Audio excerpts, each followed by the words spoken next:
Hey everybody, I know it's officially the start of spring break and I meant to post this yesterday, but I didn't get an opportunity to. It is Friday, I'm not trying to hide anything. Unofficial College Friday day, so I got my Educate Your State shirt on. Belle's got an Illinois State shirt on, so we are supporting the Redbirds, even though their seasons have been canceled. And so the plan for today, or the plan for the coming week and potentially going into, not potentially, and going into when we come back, whether it's an actual start or a delayed start, the plan is going to be that we're looking at some Women's History Month stuff. We're going to have at least the end of March still available to us as we finish spring break. So the theme that we're looking at is going to be, we're going to be taking a look at this book, She Persisted, written by Chelsea Clinton, daughter of former President Bill Clinton and former presidential candidate and Senator Hillary Clinton, and illustrated by Alexander Boyger. I don't know much about her. I didn't read the biography in the book. I apologize. Point of the book, we're gonna read it in a second, and it covers 13 American women who, is the title, subtitle says 13 American women who changed the world. So we're taking a look at that, and then the assignment, the formal original assignment was to actually go ahead and research a female scientist and find out how she persisted and how she did things to be better. What we're going to take a look at, she loves selfies. What we're going to take a look at is any woman who has actually had an influence for your life, whether you want to research someone or you want to go ahead and use someone that you know personally after we go through these stories. And then you kind of have the option of how you want to share it out. I will post to Google Classroom the original PowerPoint assignment, but if you want to just write a poem, write a short story, a journal entry, kind of similar to the last project that we did for the last unit. You kind of have options. You can make a video like this. You can make a song, anything that stands out to you. For myself, you guys know that I am the tennis coach, boys and girls, over at North Chicago High School. And I'm just going to let her bounce back and forth like that while I kind of give this story. So as the tennis coach over there, obviously I have a lot of coaching role models, coaches of my own from the past, coaches you've heard of, coaches you haven't heard of, college coaches, that kind of thing. But what stands out to me, I would say two of the ones that are a big influence on me. One would be that celebrity connection, the late Pat Summitt, former women's basketball coach at Tennessee. She started that program, started it on her own. Literally, Title IX had just come around. Actually, it might not even come around yet. She was driving the team bus. She was taping ankles. She was buying the Gatorade. She was doing everything herself. Pat Summitt has become an absolute inspiration for me because, honestly, that's kind of how our tennis team runs a lot of days. We have the mini bus that we ride on, the party bus, the players like to call it. Coach drives the bus. We're all a team together. We got a very family feel, and I can only imagine that Miss Summitt and her girls felt that way in their early days. The other one for me is my mom. My mom, I went to Catholic grade school, so all of our coaches were volunteers, and some of them stuck around, and some of them, it was kind of like, hey, if someone will take this job, then there's going to be a sport.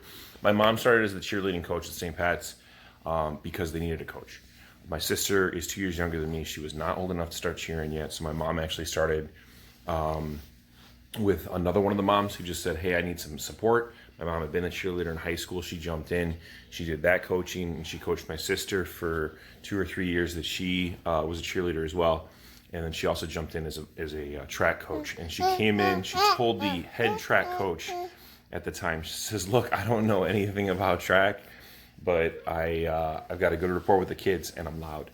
And so they let her come in, and sometimes that's all you can do as a coach. And so thank you, Mom, and thank you, Pat Summitt, for the inspiration you've given me as a coach.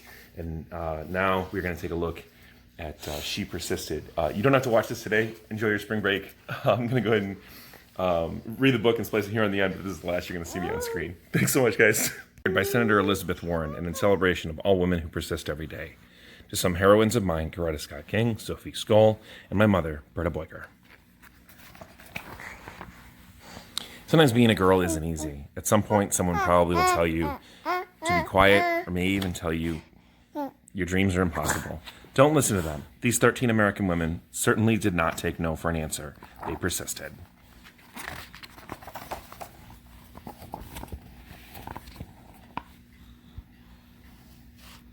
Don't lean into the camera.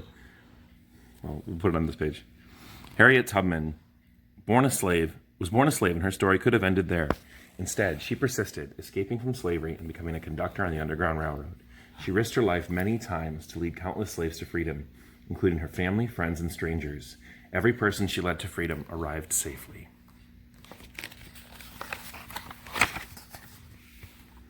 Once Helen Keller became blind and deaf as a toddler, few people thought she'd be able to learn to read, write, or speak. But she persisted. Helen learned to do all three, not only become the first person with deaf blindness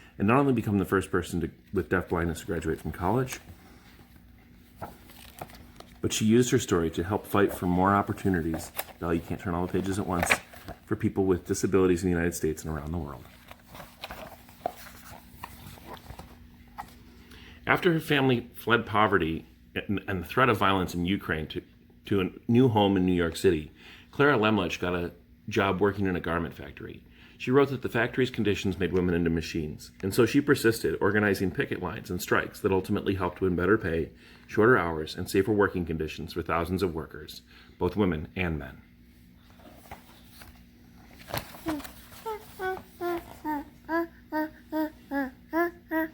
Nellie Bly became a reporter in part because a male writer said that working women were a monstrosity, and she wanted to prove that women could do anything, at times putting her safety at risk. She persisted throughout her career in exposing real monstrosities, pretending to be a sweatshop worker and a patient in a mental hospital to show how badly people were being treated.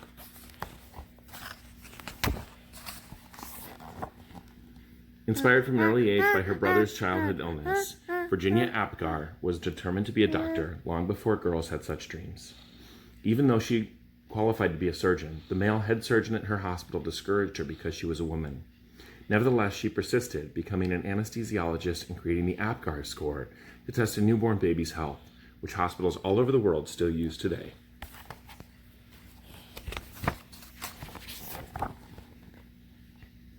After Maria Tallchief moved to California, after her family moved to California, partly to support Maria's dreams of becoming a dancer, she was teased by students in school for her Native American heritage, and later was encouraged to change her last name to something that sounded more Russian, since many professional dancers at the time were from Russia. She persisted, ignoring all the taunting and poor advice, and became the first great American prima ballerina. Turn it. Turn one page. As a 15-year-old riding a bus home from school in Montgomery, Alabama, Claudette Colvin was expected to give up her seat to a white woman just because she was African American. In her refusal to give up, she persisted in taking a stand for what's right, helping to inspire Rosa Parks to make the same choice 9 months later, an act many point to as starting the modern civil rights movement.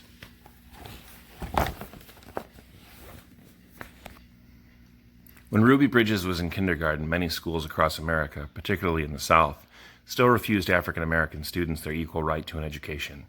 Ruby wouldn't be treated like a second-class student, and she persisted, walking for weeks past angry, hateful protesters to integrate an all-white elementary school in New Orleans.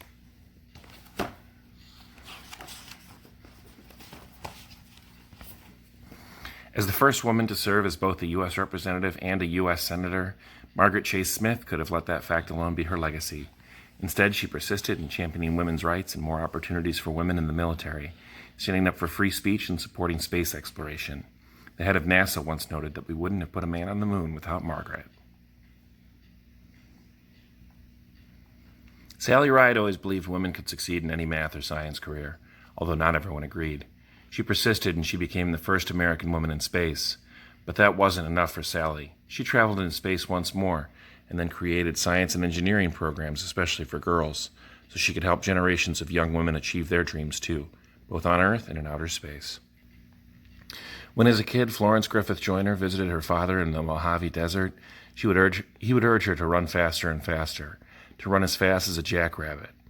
Even when she had to leave college to help support her family, she persisted in her training on the track, then went back to school and got faster and faster. Her unbroken world records in the 100-meter and 200-meter sprints set at the 1988 Summer Olympics mean she is still the fastest woman ever.